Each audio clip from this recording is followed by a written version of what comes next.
কালনা নৃপপল্লী বারোয়ারির এবারের থিম শৈশব, শৈশবের অতীত এবং ভবিষ্যৎ। প্রতি বছরের নৃপপল্লী বারোয়ারি কিছু না কিছু অভিনব থিম করে থাকে দুর্গাপুজোর সময়, তাই এবছরও তার হেরফের হয়নি।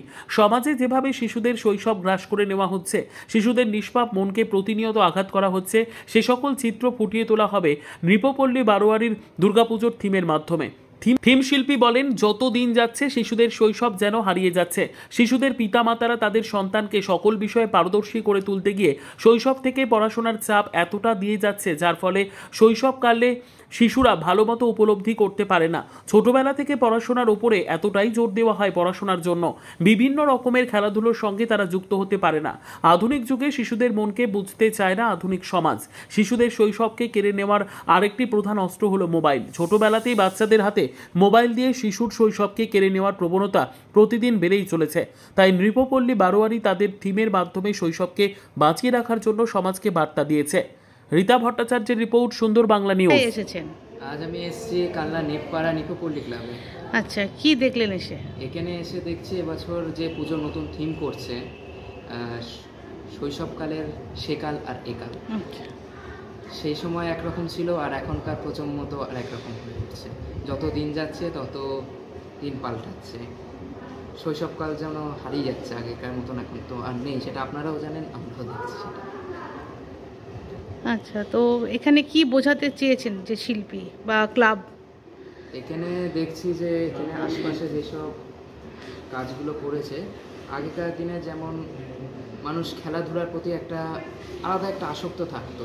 যেমন বিভিন্ন রকম খেলাধুলায় তারা মেতে থাকতো, ক্রিকেট হোক, ফুটবল হোক, বিভিন্ন ক্যারাম হোক, যাবতীয় যেসব খেলাগুলো হয় আর কি, হকি হইতে শুরু করে নানান ধরনের। কিন্তু আজকাল তো সেই খেলা তো নেই। এখন খেলাধুলার বদলে মানুষের কাছে, ছেলেমেয়েদের হাতে তুলে দিচ্ছে সেই বই, নানান একগুচ্ছ বই আর মোবাইল ফোন। সেগুলোতে ছেলে মেয়েগুলো আবদ্ধ হয়ে যেন অন্য একরকম বাইরে সেই জগৎটাকে হারিয়ে ফেলেছে আর কি। কি নাম আপনার? আমার নাম রণজয় দাস। আপনি কোন প্যান্ডেলের থিম তৈরি করছেন? আমি কালনা নেপপাড়া নিপপল্লী বারোয়ারি ক্লাবের থিমটা তৈরি করছি। আচ্ছা, এইবারের থিম কি? এবারে থিম হচ্ছে শৈশব, শৈশবের অতীত আর বর্তমান। থিমের মাধ্যমে সমাজকে কি বোঝাতে চেয়েছেন? থিমের মাধ্যমে সমাজকে এটাই বোঝাতে চেয়েছি যে অতীতকালে শিশুদের যে খেলাধুলা স্বাধীনতা, পড়াশুনোর স্বাধীনতা, সমস্ত স্বাধীনতাটাই ছিল, কিন্তু বর্তমানে একটা দুটো ছেলে মেয়ে বাবা মারা বিভিন্নভাবে তাদের ওপর প্রেশার ক্রিয়েট করছে পড়াশুনো এবং আরও অন্যান্য বিভিন্ন দিকে পারদর্শী হওয়ার জন্য। তার ফলে শৈশবটা হারিয়ে ফেলছে এবং এক কথায় বলা যেতে পারে শৈশব অত্যাচারিত হচ্ছে। থিমের মধ্যে কি কি সাবজেক্ট রেখেছেন?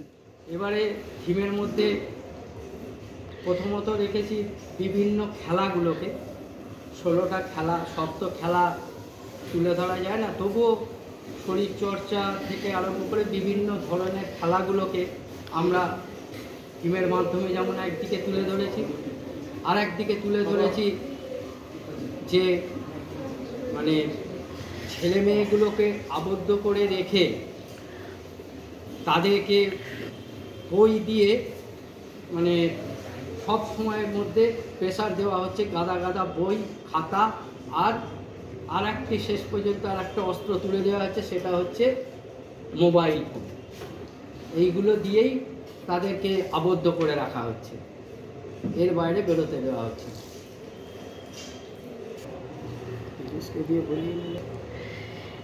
এই যে আপনি একটা থিম করলেন যে বাচ্চাদের যে পড়াশোনার চাপে যাই বলুন, তাদের শৈশব জীবনটা একটা খাঁচার মধ্যে আটকে গেছে, তো যারা প্যান্ডেল দেখতে আসবে তাদের থেকে কতটা আশাবাদী আপনি? যারা প্যান্ডেল দেখতে আসবেন সবাই প্যান্ডেল দেখতে আসে, ঠাকুর দেখতে আসে, সবাই তো আর বুঝতে আসে না। তবে কিছু মানুষ তো আছেন যারা থিম বা প্যান্ডেল দেখে বোঝার চেষ্টা করে, তারা অবশ্যই বুঝতে পারবেন যে এটা কি করতে চেয়েছি বা কি করেছি। যদি 50% মানুষও বোঝেন বা 30% মানুষও বোঝেন, তাহলে সেখান থেকে অনেকটাই আমি নিজেকে লাভবান মনে করব। এবার কত বছরে পুজো পদার্পণ বছর করবে? 69 বছরে আমাদের পদার্পণ করছে। বাজেট কতটা কি আছে? বাজেট তো